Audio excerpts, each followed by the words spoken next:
when we have an event like this. We don't have them too often, but when we have them, they have a real impact. Oh, yeah, they do. How's your 401k doing? Did you even look?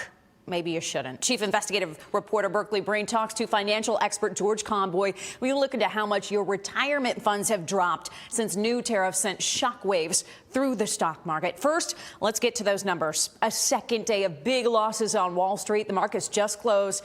Take a look.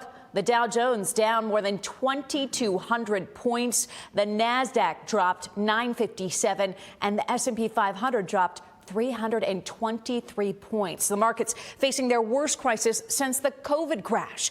And today, China matched President Trump's big raise in tariffs in an escalating trade war. So back to your 401ks.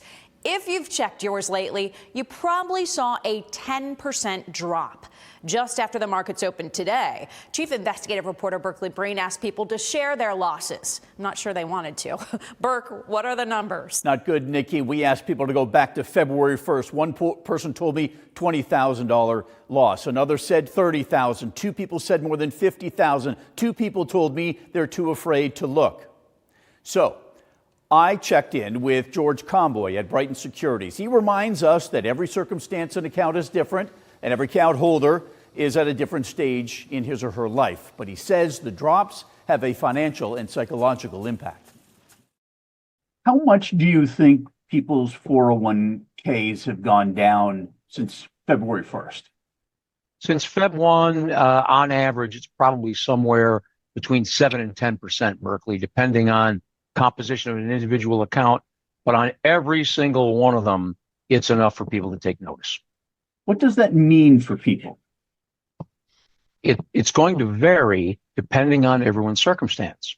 So for someone young, this is a bump in the road. And I got to tell you, if you're 20 or 30 or even 40, you can expect this to happen at least a handful more times before you retire. If you're 50, probably still okay. But if you're close to 60 or over, those are the people who are most concerned, I think reasonably so. Coming up at 6, I'm going to ask George if you can calculate the losses to equal how many more days, months, or years someone was going to have to put off their retirement. Nikki? And Berkeley, every time we talk with George, he cautions people to be patient. Well, this was his example today, Nikki. He said the last big drop was the start of COVID, almost at the same time, down 30%. The market then was 29,000. Today, the market is 40,000. So despite the losses now, people who stayed in are still ahead.